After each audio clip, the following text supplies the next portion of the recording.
છોટાઉદેપુરથી આજે એક ભાવુક અને ગૌરવભર્યો દ્રશ્ય સામે આવ્યું, જ્યાં નગરના ફાયર બ્રિગેડ જવાનોએ નેશનલ ફાયર સર્વિસ દિવસ નિમિત્તે શહીદ થયેલા ફાયરના વીર જવાનોને શ્રદ્ધાંજલિ અર્પણ કરી.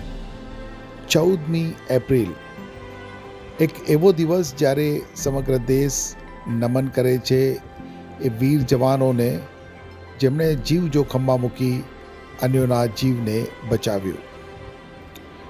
છોટાઉદેપુર નગરમાં પણ આજે યોજાયેલા શ્રદ્ધાંજલિ કાર્યક્રમમાં આગનો સામનો કરતા શહીદ થયેલા જવાનોની યાદમાં મૌન પાળવામાં આવ્યું અને દીવો પ્રગટાવવામાં આવ્યો. ભવ્ય શ્રદ્ધાંજલિ અર્પિત કરાઈ. આ દિવસની પીછળો ઐતિહાસિક પ્રસંગ 1944ના વર્ષમાં મુંબઈના ડોકયાર્ડમાં બનેલી અત્યંત ભયાનક આગની ઘટના છે, જેમાં 66 જેટલા ફાયરમેન શહીદ થયા હતા. એ ઘટનાએ સમગ્ર દેશને હચમચાવી દીધો હતો. ત્યારથી આજનો દિવસ તેમના સમર્પણ અને સાહસને યાદ કરતો દિવસ બની ગયો છે. આ શ્રદ્ધાંજલિ કાર્યક્રમમાં છોટાઉદેપુર નગરપાલિકા પ્રમુખ મંજુલાબેન કોહલી, ઉપપ્રમુખ Praveshbhai Makrani, DPO Dhrupenbhai Patel, incharge fire officer Manoj Dindor સહિત નગરપાલિકાના ચૂંટાયેલા સભ્યો ઉપસ્થિત રહ્યા હતા. તમામે વીર જવાનોના બલિદાનને સતસત નમન કર્યું હતું. ફાયર બ્રિગેડના જવાનો અસલ નાયકો છે. દરેક આગની ઘટના સામે તેઓ પોતાના જીવની પરવા કર્યા વિના લોકોના રક્ષણ માટે દોડે છે. આજે તેઓને શ્રદ્ધાંજલિ આપવી એ આપણી નૈતિક ફરજ છે. આજનો દિવસ એ સંકલ્પ કરવાનો દિવસ છે કે આપણે ફાયર સેફટી વિશે વધુ જાગૃત બનીએ અને દરેક ઘરમાં, દુકાનમાં, સંસ્થામાં આગથી બચવાની તકેદારી રાખીએ. નમન છે તે વીર જવાનોને, જેમની બહાદુરી, સમર્પણ અને ત્યાગના કારણે આજે અનેક જીવો સુરક્ષિત છે.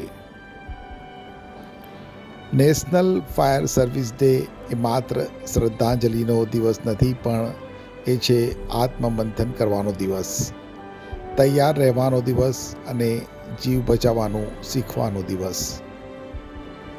સલામ છે અગ્નિ સેનાનીઓને. બી એલર્ટ, બી પ્રિપેર્ડ, બી સેફ. આજરોજ 14 એપ્રિલ ફાયર સર્વિસ દિવસ મનાવવામાં આવ્યો હતો, જેમાં છોટાઉદેપુર ફાયર સ્ટેશન ખાતે પ્રમુખશ્રી, ઉપપ્રમુખશ્રી તેમજ છોટાઉદેપુરના સભ્યશ્રીઓ હાજર રહી આ કાર્યક્રમને સફળ બનાવ્યો હતો.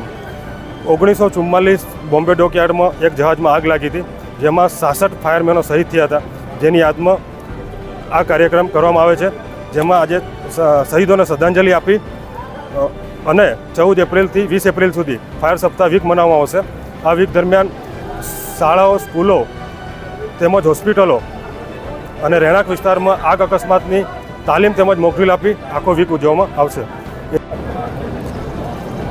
છોટાઉદેપુર નગરપાલિકા ફાયર વિભાગ દ્વારા આજરોજ આયોજિત ફાયર સર્વિસ દિવસના શહીદ જવાનોને શ્રદ્ધાંજલિ આપવામાં કાર્યક્રમ રાખવામાં આવેલ હતો, જે ખરેખર ખૂબ ઉમદા હતું. આ કાર્યક્રમની અંદર છોટાઉદેપુર નગરપાલિકાના પ્રમુખશ્રી, કારોબારી અધ્યક્ષશ્રી તેમજ તમામ સભ્યશ્રીઓ અને ફાયર વિભાગની પૂરી ટીમ ઉપસ્થિત રહી હતી.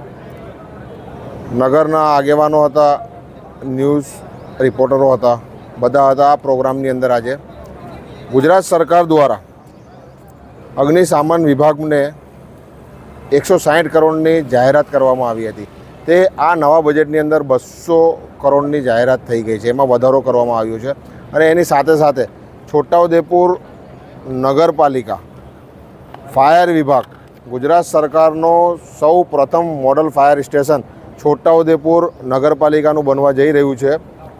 તે લગભગ 50% કામ તેનું પૂર્ણ થઈ ગયું છે અને આ વર્ષના અંતમાં છોટાઉદેપુર નગરપાલિકાને નવું ફાયર સ્ટેશન બનાવીને ફાયર વિભાગને અમે સોંપી દઈશું તેથી છોટાઉદેપુર જિલ્લાને કોઈપણ ફાયર વિભાગની તાત્કાલિક જરૂર પડે તો તરત એ 2 મિનિટની અંદર ત્યાં પહોંચી શકે તેવું અદ્યતન ફાયર સ્ટેશન અને વાહનો તૈયાર કરીને ફાયર વિભાગને સોંપીશું. તે બદલ ગુજરાત સરકારનો ખૂબ ખૂબ આભાર વ્યક્ત કરું છું. છોટાઉદેપુર સહિત રાજ્ય, દેશ અને દુનિયાના સમાચાર જોવા માટે સબસ્ક્રાઇબ કરો તીર સમાચાર અને બેલ આઇકોન જરૂર દબાવો.